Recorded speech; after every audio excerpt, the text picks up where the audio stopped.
It's been an amazing process to get to take this song and create this music video with it. It's kind of a dream come true to see it materialize in this way.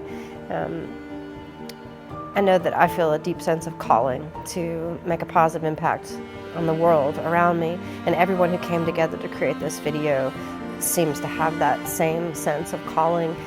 The opening line of this song, "The Time Is Now," is, "Never there was a time when it mattered more." Even though my husband Robert and I wrote this song all the way back in 2017, it gets more true with every passing day. I feel like the moment that we're in right now, this moment in time, it's a deep place to be. It feels like the world is just out of control. Sometimes it feels like the world is on fire all around us. And it matters more now than ever before that we dig deep and think about the ways that we impact the world around us. I've always been bullied really in my life, so doing this music video about that was really personal, and it was really emotional when we did the video. So it really made me dig deep into my memories to do that. It was really interesting because I don't think I've ever had a role where I'm the bad guy, per se, and it was a different perspective and kind of stepping in his shoes and seeing what he would be going through, and I feel like I can take away a lot from that because, well, if someone else is treating you badly, you can think about maybe what they're going through and how they may feel and how they're letting off steam by bullying you or being rude to you or something like that. But it's important to think that if you were going through something like that, how you would like to be treated, even though you may not feel that way. I met the people from the riffraff, and of course I fit right in. And then I found out that Lori was just this amazing mega talent with music. And she shared the song with me, and she shared this very impactful story that happened to have happened the year I moved here. And it was a very emotional story. I don't want to cry, because it's an easy thing to cry. So she asked me about doing this video. And I thought, well, Lori, I'd be so happy to be in anything you do and you create, because it was magic. As soon as our hero looks into the camera in that first scene before he opens the door, immediately I was like, oh, it's coming. And every time there was a meaningful interaction in the video. And so I think by the end I just had tears rolling down my cheeks. And such a powerful visual and auditory experience because the song goes so well with it, and then interjected with the mountains and the dancing, and it's just perfection. It's impossible to understand the lived experience of another being on this planet. No one person can understand what it's like to be another. And the only ways that we can begin to understand or share connection and empathize with another person is by listening. And it's so important for us to tune in and be active listeners to one another, share our stories with each other, open our hearts and our minds, because we might be enlightened to a perspective that we couldn't see before. No matter how convicted and sure we are of the ways that we see the world, there's always room for us to expand our minds through the lived experience of another.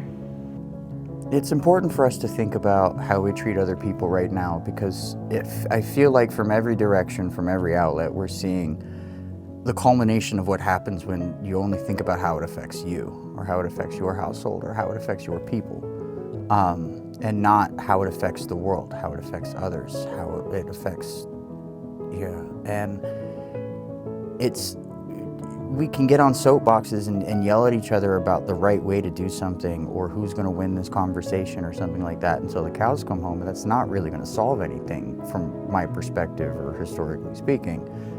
As much as I feel like it's important to be able to find how we all meet in the middle, where we can find our common grounds, where we can figure out a way to find a kind solution and a compromise versus just conquer the other person in some kind of subject matter or dialogue. And I feel like so much of our perspective of the world has been based off of this: get as much as you can, or win, or be the best, instead of be patient, be kind.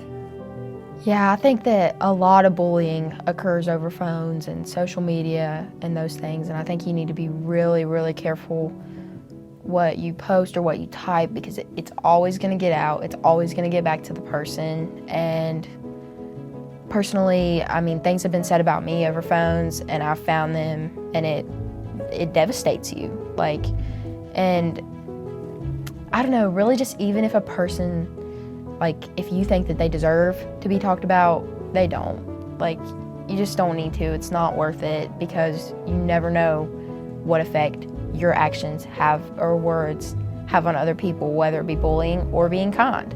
Bullying can have a ripple effect just as kindness has a ripple effect. Has there been a time in your life when you felt like you needed to reach out for help? Mm-hmm. Can you tell us about that? So, I've had like a lot of those kind of situations, because I had one of those feelings when, like, the first day I was bullied in, like, kindergarten or first grade. I didn't tell anybody, though, because I didn't feel like the need to tell anybody, but I really should have, because I was really suffering then when that happened, because that was the very first time that ever happened to me. So I should have asked for help, but I didn't, because I was too scared to. And I've learned now, growing up, that you shouldn't be scared to ask or just tell someone about it. And I like, too, that the story didn't revolve, that it started with the bullying, but that then the story got passed along. And then at the end, it's like, oh, yeah, and then they see each other, and, you know, that moment of, like, well, just, come on, you can do it, too, you know? Like, just so funny how, and me and Brady were talking outside about how sometimes it's that you're being the thing that people wish they could be, and they might be mean to you about it, but you'll extend that hand and say, well, you can come do this too, you know? And have enough kindness for ourselves to be able to let those guards down, to offer that hand, and then on the other side to take it. Well, I've grown up perpetually other, and that can be alienating. It can be hard to find ways to connect with people on ways that people are really used to connecting with other people. There's not other birds that look like me. There's not a lot of people that have preferences like I do when I was growing up and everything, and as a teenager. So I was able to learn so much about what actually is what we all share, and that's our emotionalities, our experiences, our like interpretations of these ebbs and flows and everything. Like, if someone's coming at us, like, I might not be able to relate to where their families come from, or like what their partner looks like, but I can relate to that they're hurting, or that they're feeling lacking, or that they're scared, or that they're excited. You know, like, there's so much more that we have in common than we realize. Now more than ever, it's important that we listen to each other. With the world and the state that it's in, the only ways that we can break through and move forward to a more peaceful and harmonious world is if we listen to each other, that we can connect with each other and gain some empathy and understanding for one another. That's why this project is very important to us. We want to share our stories, empower and inspire others to share their stories, so that we might listen to one another, connect, and gain empathy and understanding. This video is dedicated in loving memory to Riley Odell, an extraordinary young lady who left us way too soon this past year in 2022. Riley believed in the importance of spreading kindness, and she showed that kindness to everyone around her, regardless of the ways that some people chose to treat her. She wasn't treated the way that she deserved to be treated sometimes in school, and she had wisdom beyond her years that allowed her to give back kindness no matter what. And in her memory, the hashtag Be the Sunshine swept over our community. She would always say, if you can't find the sunshine, be the sunshine. Riley loves sunflowers and the color yellow, and that's why in every scene in this video, you'll see the sunflower in honor of Riley.